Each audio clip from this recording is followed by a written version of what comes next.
자, 들어가겠습니다. 프로젝트 파이낸싱에 제가 별표를 2개 치라 그랬죠, 그죠? 굉장히 중요합니다, 여기. 그래서 별표 2개짜리인데, 프로젝트 파이낸싱은 이제 전체적인 걸 한번 볼게요. 프로젝트 파이낸싱 뭐냐? 자, 프로젝트로 돈을 빌려주는 거예요. 그래서 이제 SOC나 이제 이런 민자유치 같은 인천공항이 있으면, 고속도로 사업이에요. 이 고속도로 사업은 소규모 사업이에요? 좀 대규모 사업이에요? 대규모 사업이고, 그 다음에 장기 사업입니다. 대규모 장기 사업. 그러다 보니까 우리가 이제 그 포스코라는 회사 들어보셨죠? 여기 이제 사업주를 뛰어든단 말이에요. 그럼 포스코는 건설회사이기도 하니까 부도가 나면 또 영향을 줄 수 있겠죠? 그래서 위험하기 때문에 이게 보통 이제 앞으로 고속도로나 터널을 지나게 되면 톨게이트비를 받아요. 그래서 앞으로 미래에 사업성이나 수익성을 담보로 가거든요. 그래서 우리가 이따가 제 문제를 풀 때 기출인데요. 부동산에 물적 담보, 부동산을 담보로 하거나 신용으로 담보한다면 안 되고 사업성이 담보다 이렇게 가야 되는데요. 그럼 은행이 안 위험하겠어요? 굉장히 위험하겠어요. 위험하죠. 그래서 제가 위험하게 한번 그림을 그려볼게요. 그리게 되면은 저렇게 이제 해골의 눈입니다. 그 다음에 여기 코고요. 그 다음에 입이 있어요. 이렇게 그냥 그려볼게요.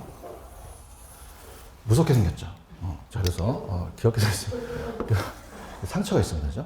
왜냐면은 자, 그림이 좀 저랑 다르도 이제 제가 이해를 돕겠는데 아까 포스코 얘기했었죠. 그죠? 여기 사업주로 뛰어들어요. 사업주. 그래야 이제 포스코가 시행사라고 하거든요. 포스코 시행사. 자, 근데 어떻게 됩니까? 만약에 얘가 부도나게 되면 여기에 영향을 줄 수 있죠. 그래서 분리시킨다. 분리시켜서 얘를 왜 여러분들 그 자회사라는 얘기 들어보셨나요? 그래서 자기가 하는 게 아니라 회사를 하나 설립하라는 거죠. 근데 이 SPC라는 게 영어로 나와 있는데 페이퍼 컴퍼니라고 들어보셨죠? 좀 면목회사를 만들어요. 그죠? 그래서 이제 우리가 자회사를 만들어서 자, 이제 얘가 SPC라는 거는 특수목적회사입니다. 특수목적회사. 그래서 면목회사라는 건 실제 회사가 있어요? 회사는 없어요. 서류상으로 할 수 있죠. 그래서 이제 우리 시험 문제가 일정 이 자격을 가지면 또 법인세가 면제가 되는데요. 그러면 이제 얘가 돈을 빌리는 차주가 되고요. 그리고 투자자가 금융기관이에요. 금융기관. 자, 그럼 얘한테 자금을 주게 되면은 얘가 고속도로 사업을 하겠죠. 고속도로 사업을 하게 되면은 자, 여기에 대한 원리금을 갚아 나갑니다. 원리금을. 그래서 얘한테 원리금을 상환하는데 자, 중요한 이제 사업주 입장하고 제가 이제 파란 색깔로 해볼게요. 자, 따라해보세요. 사업주. 자, 한 번 더. 사업주. 자, 지금 사업주라는 단어가 있죠? 그 사업주가 원하는 그 장점하고, 그 다음에 오른쪽 보시면 투자자라고 되어 있나요? 네. 오른쪽 투자자 찾으셨어요? 네. 금융기관이라고 적으세요. 투자자가 누구라고요? 금융기관. 금융기관. 그래서 이 두 가지가 차이점이 있는데, 자, 그러면은,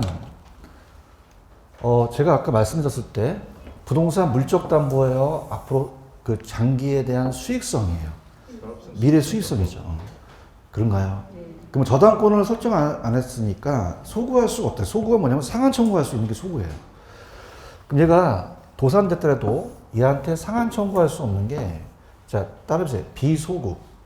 비소구. 그러니까 소구라는 건 뭐냐면 우리가 나중에 그 돈 못 갚으면 경매 처리하면 어떻게 돼요? 상환을 하겠죠. 근데 상한 청구를 못 한다는 거죠. 그래서 얘의 장점은 비소구 금융이에요. 비소구. 그럼 여러분 생각해보세요. 은행은 안 위험해요? 위험해요. 위험해서 얘한테 사업을 다 하지 말라 그래요. 말라고 하고 얘한테 사업 주체를 들라고 합니다. 사업 주체. 그래서 시공사를 선정해서 지급 보증을 하는 거죠. 그럼 은행 입장에서는 그러니까 위험을 분산시킵니까? 분산시키겠죠. 그죠? 분산시키고. 근데 중요한 건 이제 이 포스코가 부예금융이라는 게 나오는데 이 부예금융은 자, 따라해 보세요. 장부의 금융. 장부의 금융. 자, 그럼 여러분 포스코는요, 인천공항에 고속도로만 만들까요? 아파트도 만들까요? 그럼 아파트를 만들게 되면은 은행에서 돈을 땡겨야겠죠. 그럼 A은행에서 야, 돈 좀 빌려줘. 라면 장부를 갖고 오라래요. 자, 이 장부가 따라서 대차 대조표, 따라서 재무상태표, 재무상태표라고 이제 좀 바뀌었거든요. 거기 부채로 기록이 되면 몇 조 원이 기록이 되면 돈을 빌려줄까, 안 빌려줄까? 안 빌려주죠. 그래서 자, 따라합니다. 장부외 금융. 그럼 장부에 기록이 됐어요? 기록이 안 됐어요? 안 되게 되면은 이 회사에서 따로 기록을 하게 되겠죠. 그럼 얘는 돈 빌릴 수가 쉽기 때문에 채무, 돈 빌릴 수 있는 채무 수용 능력이 높아진다는 거죠. 제고된다. 근데 금융기관의 장점은 뭐냐면, 자, 따라서 정보를 공유한다.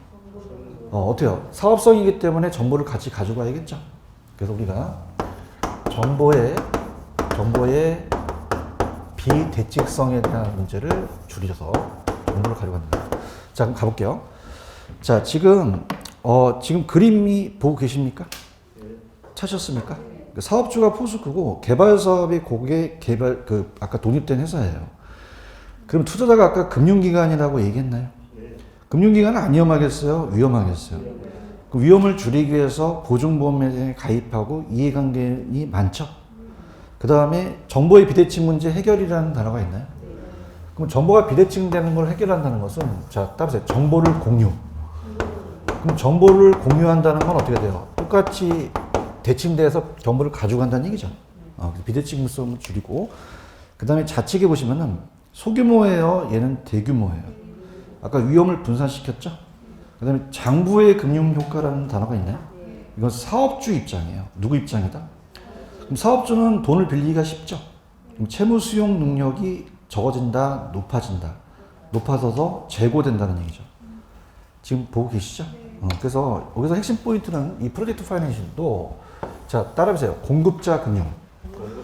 그래서 개발회사한테 이제 아파트 단지라든지 이런 공급자한테 돈을 빌려주는 거고, 그 다음에, 자, 여러분들 얘한테 파이낸싱 한 거는 그냥요, 자금을 빌린 거예요. 그러면 타인 자본을 조달했죠? 그래서 따라서 부채금융. 부채금융. 자, 소구예요? 비소구예요? 비소금융이다. 그 정도만 가져가시면 돼요. 아시겠죠? 그러면 자, 저번 주 프린트 마지막 문제 한번 볼게요. 마지막 문제. 뭐라고 되어 있냐면, 기출인데요. 자, 부동산 프로젝트 금융에서, 프로젝트 금융은 아까 부동산을 담보로 제공해요? 제공하진 않아요. 물적 담보는 안 한다고 얘기했나요? 소구금융이 일반적이에요? 비소구금융이 일반적이에요? 비소금융이죠. 그렇죠? 담보를 제공하지 않고 사업의 수익성을 근거로 간다는 거죠. 이해하셨죠? 그래서 다시 한번 가겠습니다, 여러분들. 지금 입문서다 보니까 여기 내용 갖고는 잘 이해가 안 가시죠? 자, 아까 사업주와 요 회사랑 그냥 있어요? 완전히 분리됐어요. 서로 영향을 주겠어요? 안 주겠어요? 안 주겠죠. 그런가요? 소규모입니까? 대규모 사업입니까? 아까 이 사업 주체를 여러 사람한테 위험을 분산시킬 수 있다 그랬죠? 그 다음에 이 부의금융에 대한 장부의 금융은 금융기관의 이점이에요? 사업주의 이점이에요? 그럼 사업주는 돈 빌릴 수 있는 능력이 커지죠? 그럼 채무 수용 능력이 높아진다는 얘기죠. 근데 오른쪽 은행 입장에서는 안 위험할까요? 위험할까요? 근데 어떻게 돼요? 위험이 클수록 수익성도 있겠죠? 그래서 위험을 줄이기 위해서 보증보험 등에 가입하게 하고 이해관계는 많게 하죠. 정보를 같이 가져가죠. 그럼 정보에 대한 비대칭성 문제를 그냥 있어요? 해결했어요. 해결해서 정보를 공유하니까 대칭적으로 가는 거죠.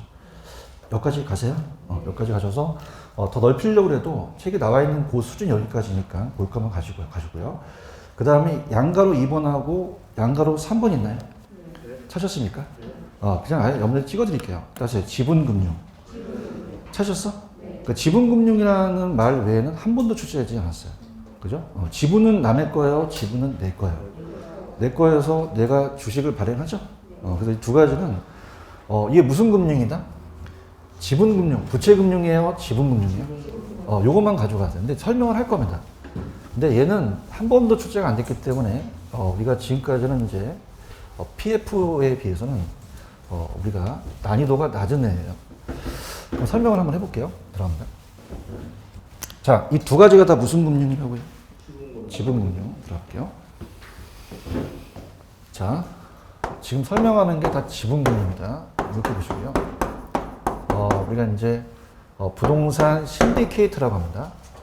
신디케이트. 자, 그래서 우리가 요게, 자, 따라해보세요. 투자자 모집형. 투자자 모집형. 투자자를 모집형이기 때문에 투자자를 모집하죠. 자, 그러면 이제 이 모집형이니까 이제 조합원이 구성이 돼요. 그래서, 자, 따라해보세요. 개발업자, 투자자. 밑에 두 사람 등장하죠? 그래서 이 사람들이 이제 조합원을 구성해서 사업을 하는 거죠. 개발업자, 그 다음에 투자자. 자, 그러면은 개발업자가 대규모 사업을 합니다. 대규모 사업을 해요. 사업을 해서, 이쪽은 이제 안 나오냐. 자, 할게요. 100억짜리 이제 사업을 합니다. 근데 얘가 50억밖에 없어요. 그럼 따라해보세요. 투자자 모집형. 그럼 여러 사람들을 모집해야겠죠? 그래서 이제 요 모집은 약간 좀 조인트 벤처랑 달라요. 자, 따라해보세요. 다수의 소액. 여러 사람이 소액 투자가 들어가죠? 그러면 다수의 소액 투자가 들어가서 이 하나하나 사람들을, 자, 따라합니다. 지분 투자자. 그럼 어떻게 돼요? 지분에 투자한 거죠? 거기에 대한 이자를 먹겠어요? 얘네들도 배당을 먹겠어요? 배당 먹겠죠. 근데 아직은 얘가 안 나왔는데, 개발업자는 책임이 관리 운영에만 책임있는 게 아니라 자기 돈에 있기 때문에, 자, 얘는 따라서 무한하다. 무한하다는 건 뭐예요? 책임이 여러 가지 많다는 얘기죠. 무한하다는 얘기고요. 그 다음에 이 투자자는 곧 자기가 돈 낸 것만 책임이 있어요. 따라서 유한하다. 제한되어 있다는 거죠. 이렇게 유한 책임. 근데 이거는 우리가 계속 강의를 하는데, 얘는 아까 지분금융에는 출제된다, 안 된다? 안 돼요. 들으세요. 그래서 만약에 야매를 원하신다면, 개발업자는 무슨 책임?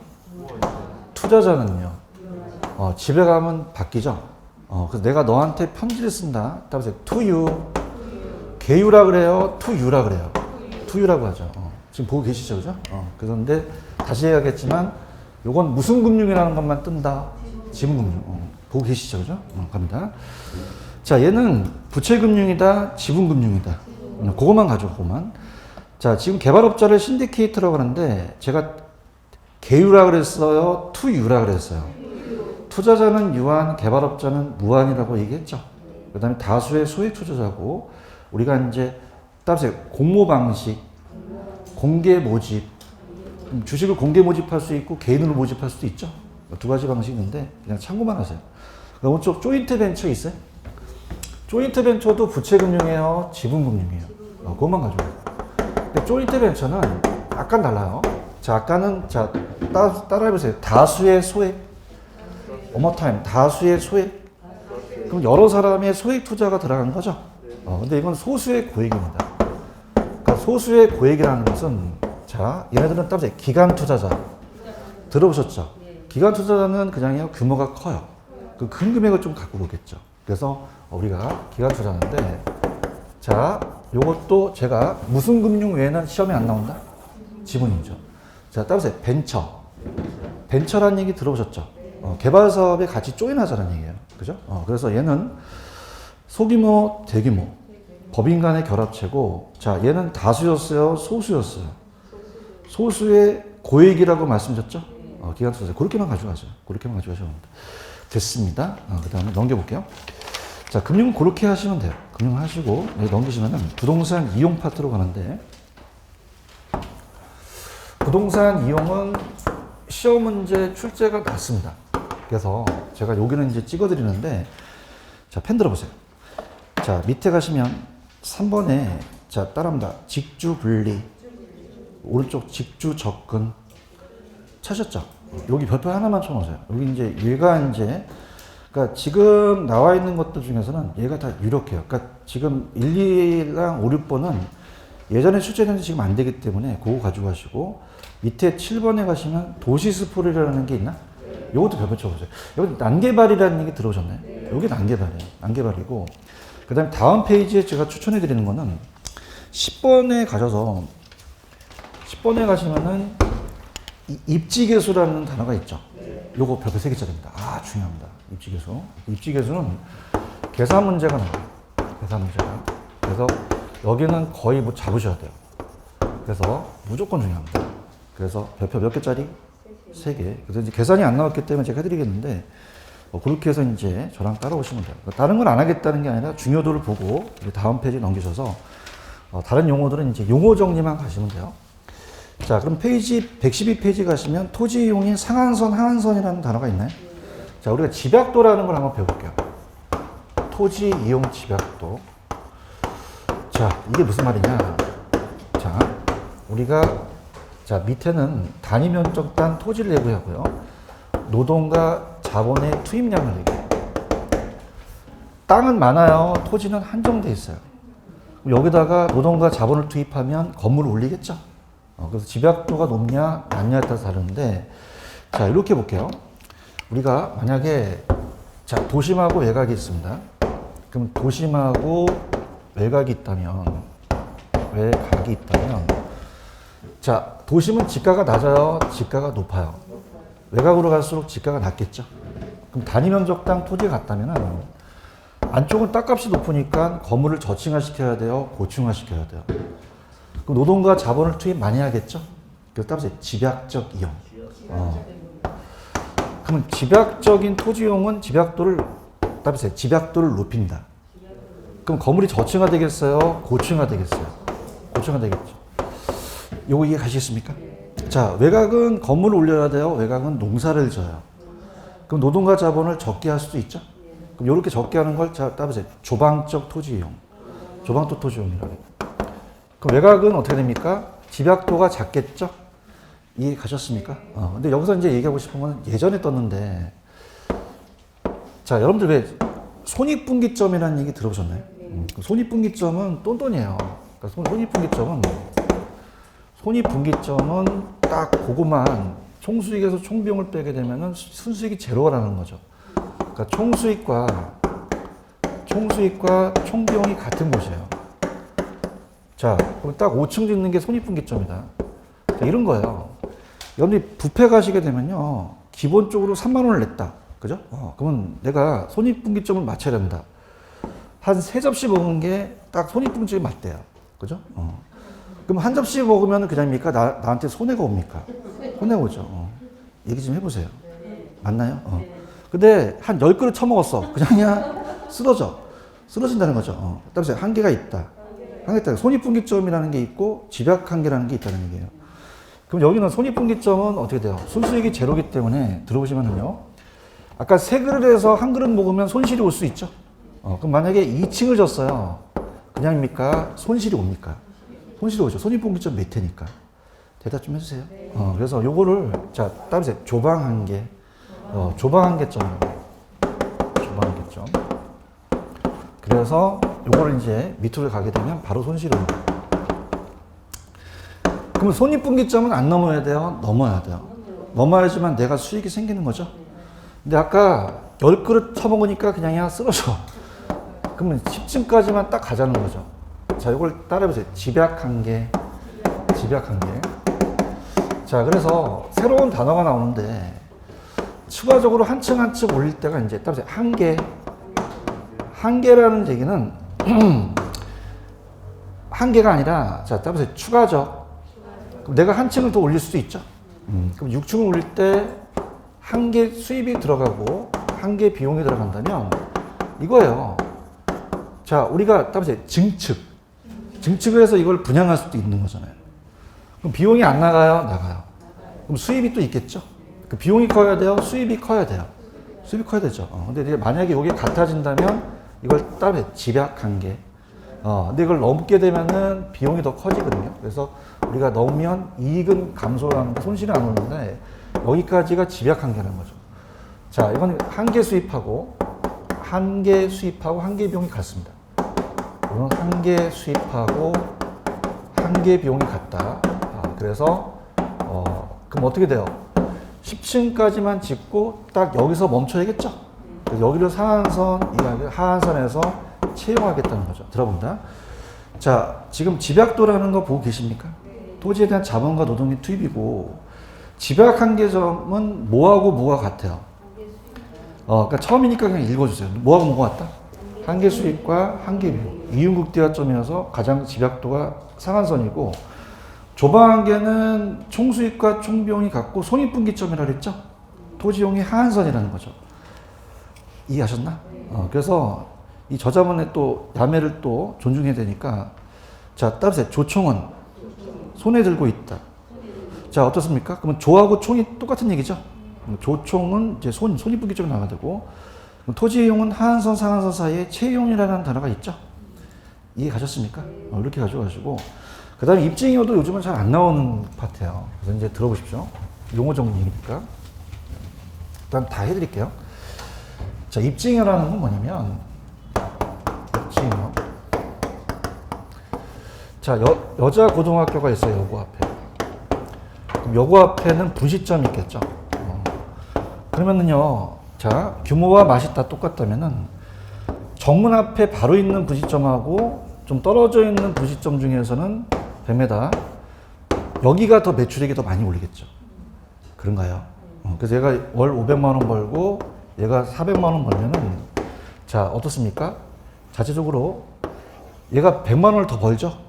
그 입지 조건이 양호한 경우에 발생하는 이익을 따라서 입지잉여, 입지잉여라 그래요. 지금 찾으셨어? 동의산업에서 이제 판단을 하는데, 자, 그럼 어떻습니까?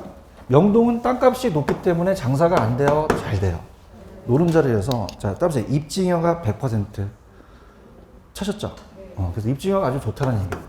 입지잉여가 100%인데, 자, 그걸 넘게 되면은 입지잉여가 떨어질 수도 있죠. 그러면 거기 보시면 입지잉여 제로라는 단어가 있나요? 그러면 입지잉여가 생겨요? 아주 안 생길 수도 있어요. 안길 수 있죠. 그걸 따라서 한기입지, 한기입지라는 거죠. 그런가요? 자, 그러면 거기서 얘기하고 싶은 건 뭐냐면, 명동은 그냥요, 장사가 잘 돼요. 그럼 어떻게 됩니까? 그냥입니까? 경쟁이 심합니까? 그럼 땅값이 안 올라가겠어요? 올라가겠어요? 그럼 건물을 저층화시킨다? 고층화시킨다? 그럼 집약도를 올리겠죠.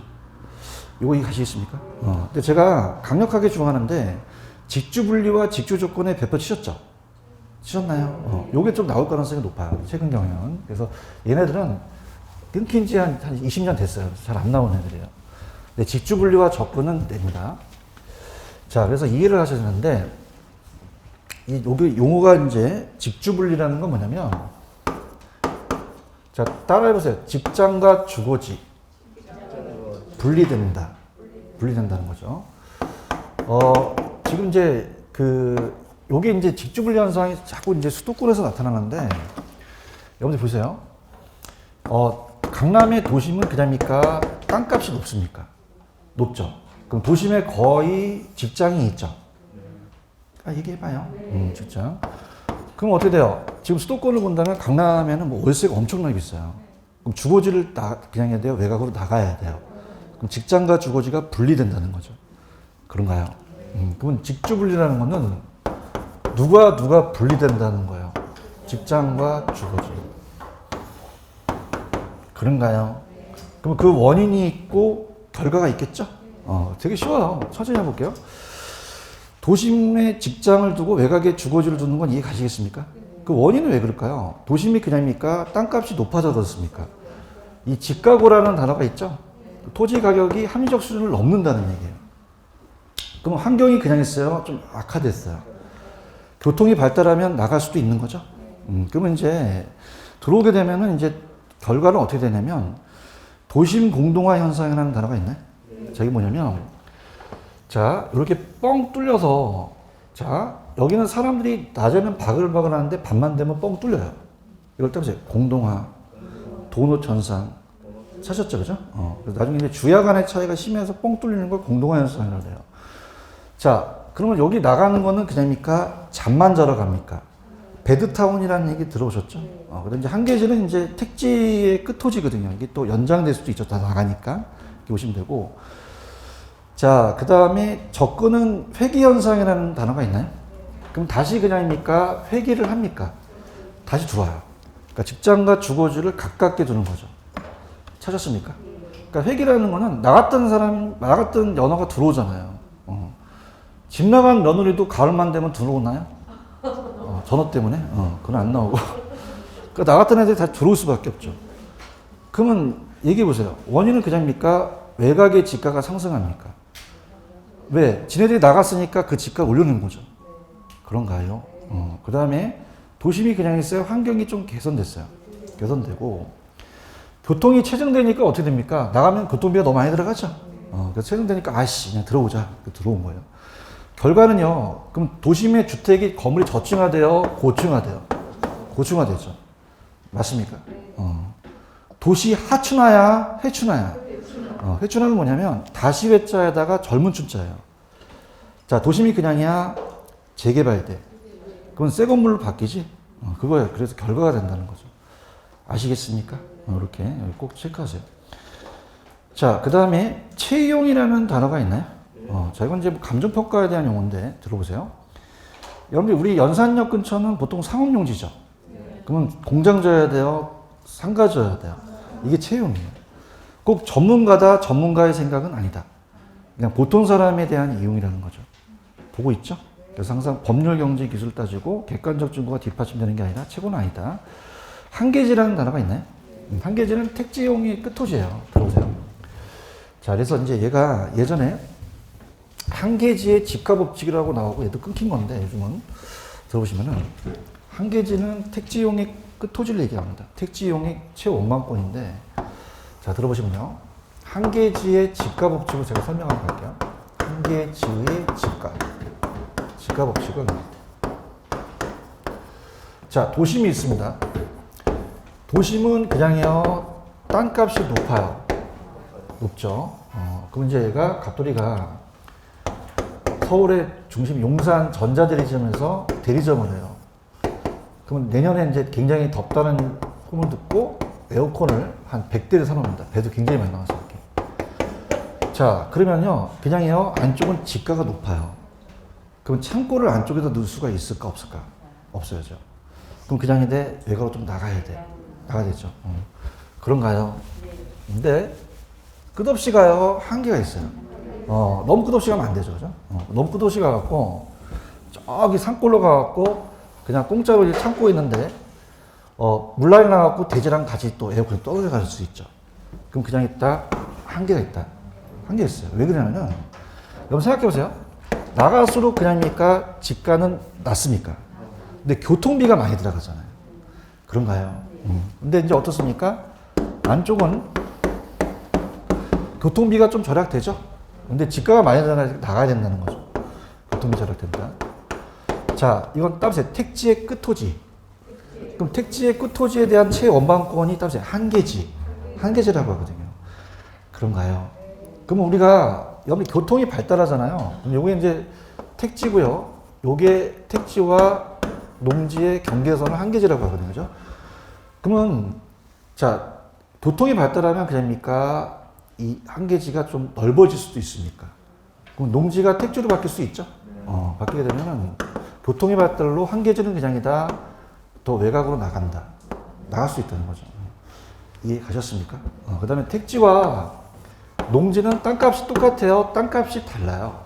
다르죠. 그럼 완전히 분리돼 있죠. 그죠? 그래서 이거를 우리가 자, 이렇게 됩니다.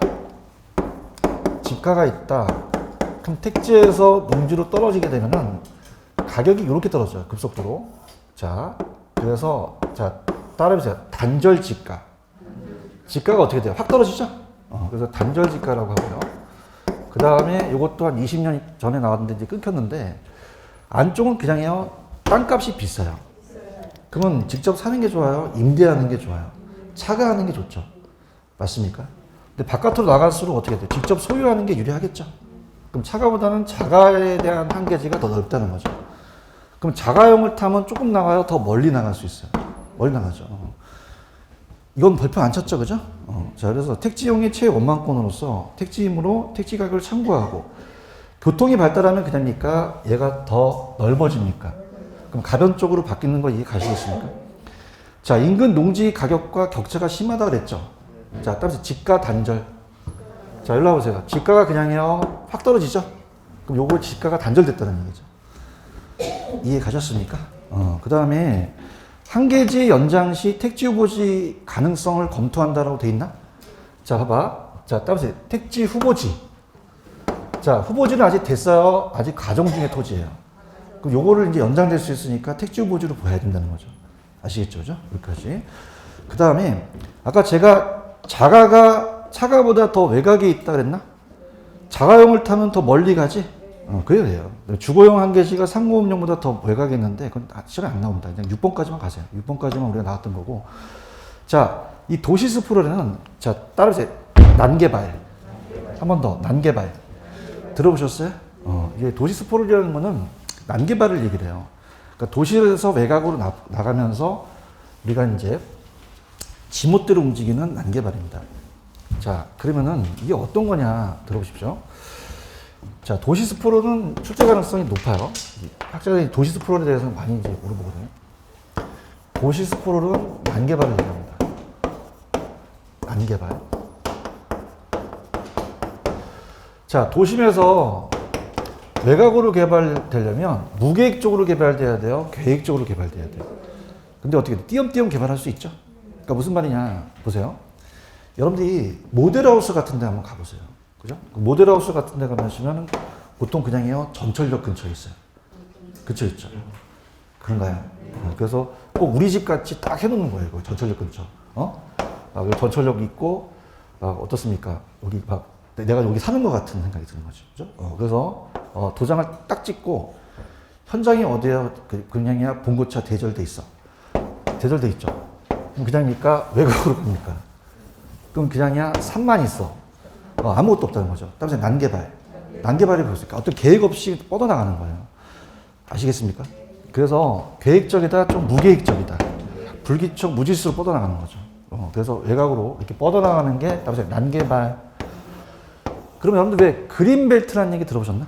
그래서 개발 제한 구역으로 정부가 지정을 하는 게 좋죠. 그래서 들어볼게. 도시가 규칙이야, 불규칙이야. 불에다 동그라미 치시고. 질서야, 무질서야. 그 무에다 동그라미 치시고. 치셨어요? 그러니까 불하고 물을 빼고 나갔었거든요. 그러면 이건 좋은 거야, 나쁜 거야? 잘 이용한 게 아니네. 집가수준이 낮겠고. 그 다음에 그냥이야, 도시야. 그럼 주상공 모두 생성되겠지? 이게 어떻게 나오는지 찍어줄게. 4번이 나와, 4번. 도시 어디서 생기는 게 일반적이야? 외곽. 뒤에 도시 한복판에 생긴다는 건 그냥 지워버리세요. 헷갈릴 수 있어요. 도시 한복판에 생겨요? 외곽에 생겨요? 이게 시험에 나오기 때문에 뒤에 아예 지우셔야지만 여기 헷갈리지 않습니다. 체크하셨습니까? 그러니까 소수에 대한 한복판에 생기는 거를 우리 시험에 안 내요. 그럼 시험제, 도시 스프로는 대도시의 도심에 생긴다, 거의 외곽에 생긴다. 외곽에 생기는 게 일반적이라고 나오거든요. 뒤에 지우셨나? 지우셨어요? 그 다음에 5번은 절대 안 나와. 별표 치지 마. 자, 개구리가요. 저 일로 뛰게 그래요? 지 마음대로 뛰어요. 개구리 띵뛰기식이고. 자, 한문을 잘 알아야 되는데 이 빗자가 따로 날빗자. 토지가 날아다니는 거죠. 그죠? 내가 5번 별표 치라 그랬어? 별표 치지 말라 그랬어. 어디만 별표 치라 그랬어? 4번이죠. 그죠? 이해하셨죠? 그죠? 이렇게 해서 제가 찍어줄게. 도시 스프로는 넘겨봐. 자, 규칙, 불규칙, 질서, 무질서, 주거용만 생겨, 상공음에 다 생겨. 다 생기고, 도심에 생겨, 외곽에 생겨. 그것만 가져가세요. 그거. 아시겠습니까? 그 다음에 침입도 마찬가지야. 침입 개성도 3번 그냥 보지 마세요.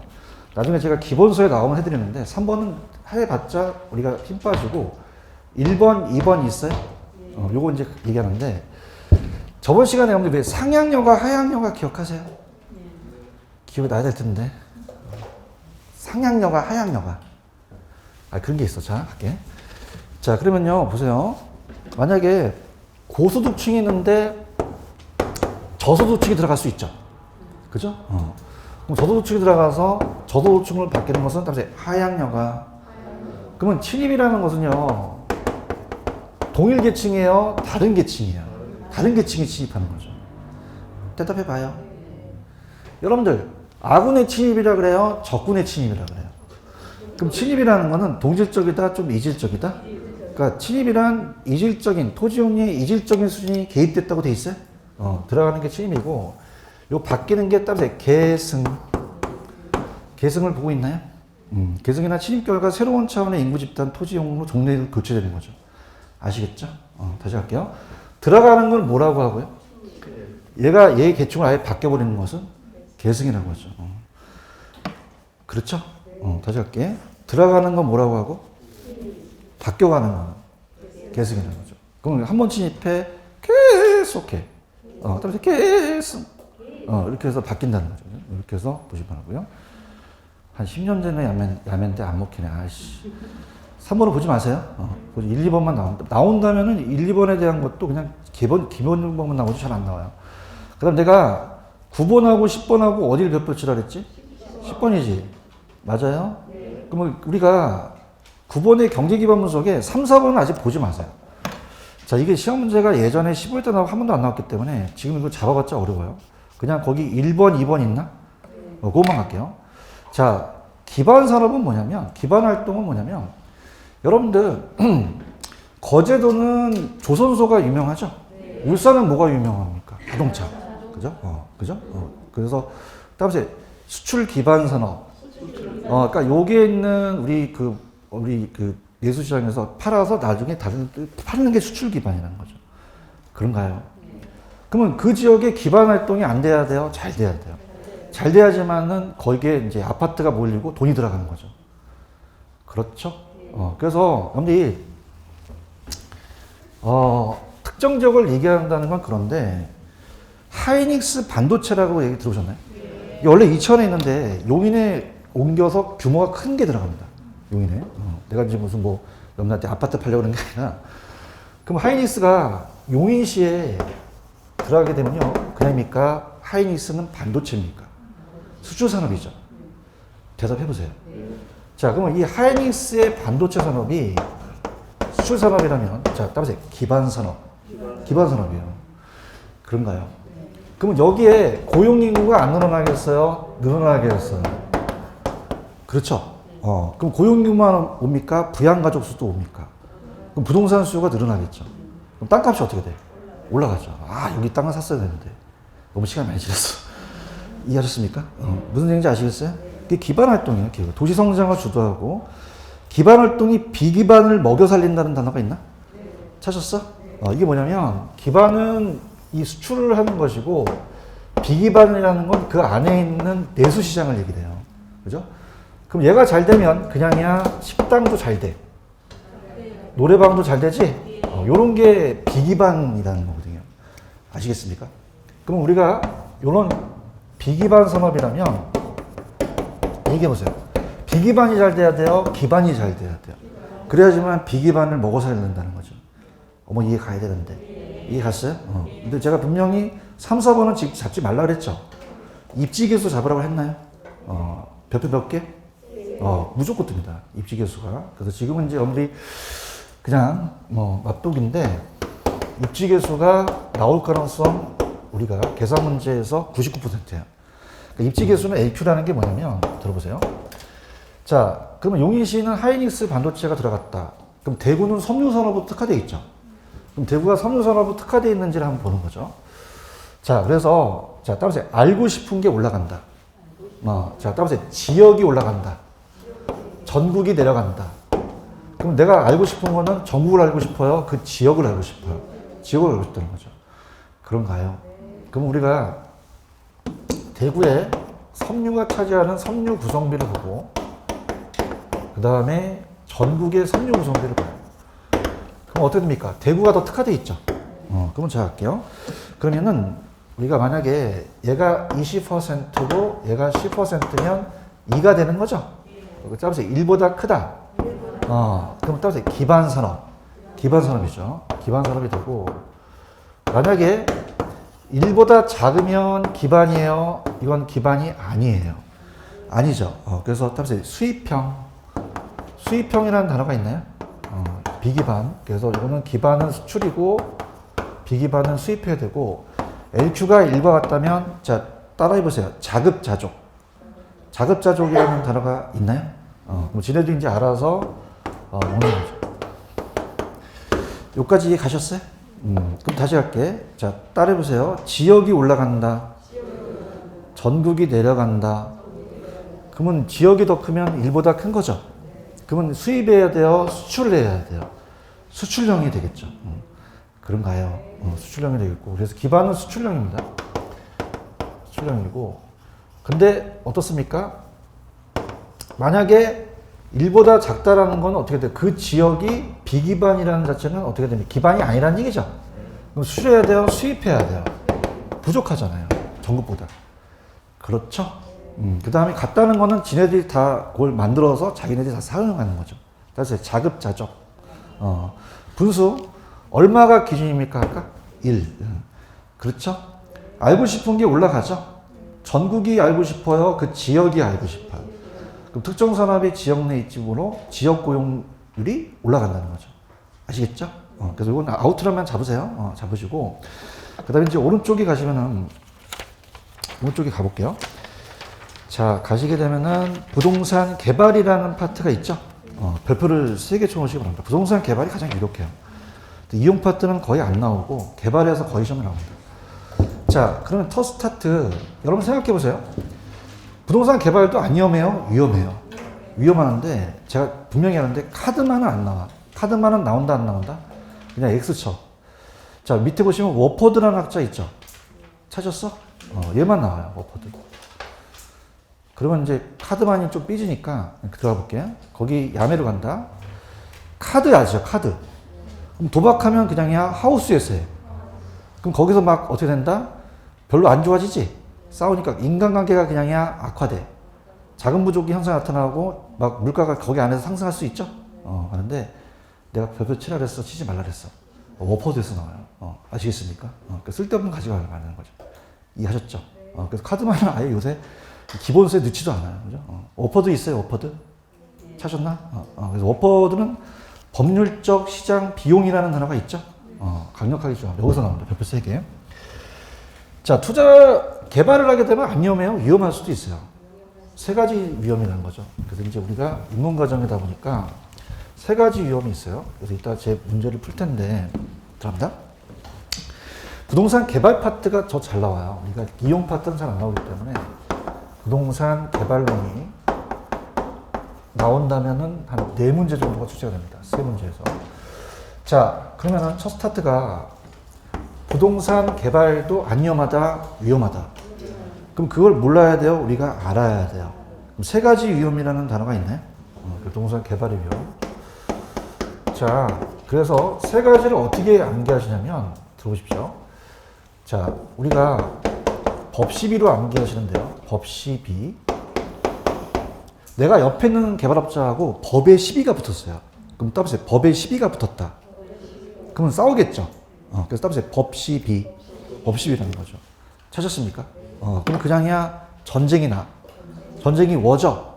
그래서 워퍼드인데 절대 얘가 워퍼드라는 얘기는 안 나옵니다. 그러니까 법 12만 가지고 가세요. 아시겠습니까? 그러니까 법률적은 뭐냐면, 들어보세요. 법률적 위험을 줄이려고 하는데요. 자, 시험 문제 이런 게 나왔어요. 여러분들 공법 시간에, 자, 따라해보세요. 군사시설 보호구역. 들어보셨나요? 그럼 내가 개발을 하다가 내 땅이 군사시설 보호구역으로 지연이 됐어요. 그러니까 공법이 바뀌었습니까? 그럼 나한테 불리한 쪽으로 법이 바뀔 수 있는 거죠. 이해 가셨나? 그럼 안 줄여야 돼? 이걸 최소화시켜야 돼. 뭐라고 적혔어? 얘기해봐. 이용계획이 확정된 토지라고 돼 있죠? 이거 나옵니다. 그래서 이용계획이 확정된 토지를 매입해요. 지금 보고 계셔요? 그러면 이건 확정된 토지를 매입하게 되면 어떻게 됩니까? 이용계획이 확정됐다는 것은 바뀔 염려가 없잖아요. 이해하셨죠? 그럼 오늘 프린트 1번 문제가 맞나 보세요. 기출입니다. 오늘 프린트 1번. 당연히 맞나 틀리나.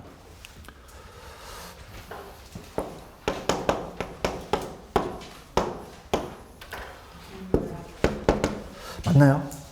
자, 이용계획이 확정된 토지를 구입하는 것이 법률적 위험을 줄이기 위한 방안이라고 되어 있나요?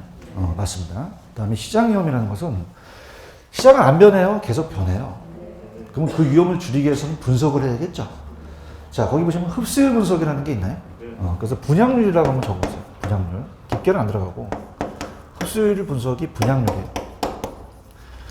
자, 그럼 분양률이 낮아야 돼요? 분양률이 높아야 돼요?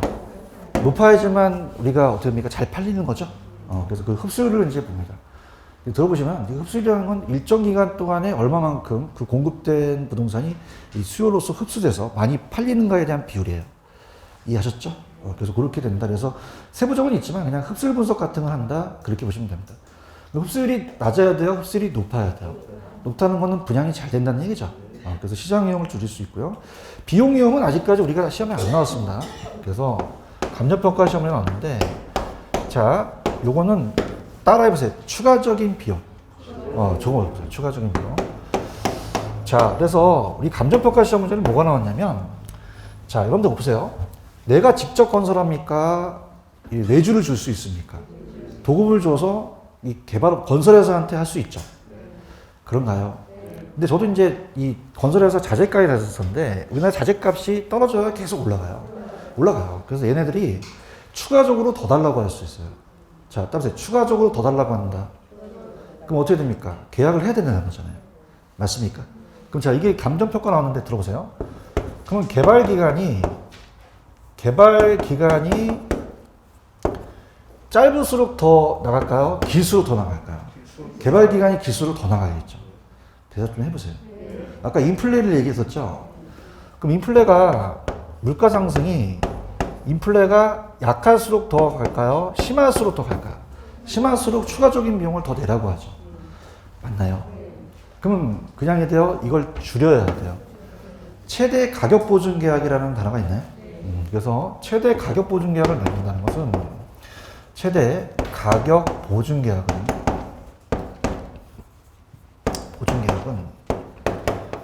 들어갑니다. 자, 지금 갑돌이가 개발업자예요.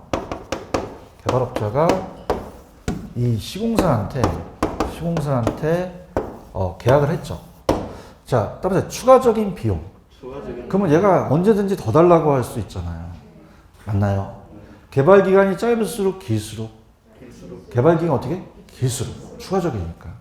학교는 이해 과목이에요. 이해 좀 하세요. 그러면 추가적이라는 건 개발 기간이 짧을수록 들어가요? 길수록 더 달라고 하겠죠. 맞나요? 인플레에 대한 물가 상승이 어떻게? 인플레가 약할수록 심할수록 더 달라고 하겠죠. 그렇죠? 그럼 어떻게 되겠냐면, 자, 지금은 시장상에서 한 100억 정도 공사로서 시장에서 거래가 되고 있는데, 자, 그러면은, 자, 따라서 최대 가격 보증. 그럼 어떻게 됩니까? 얘가 올리게 되면은 막 150억 올릴 수도 있죠. 그러니까 맥시멈을 설정해 놓는 거죠. 120억.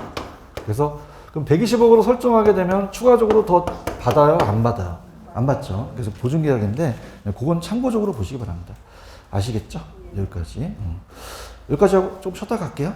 쉬십시오.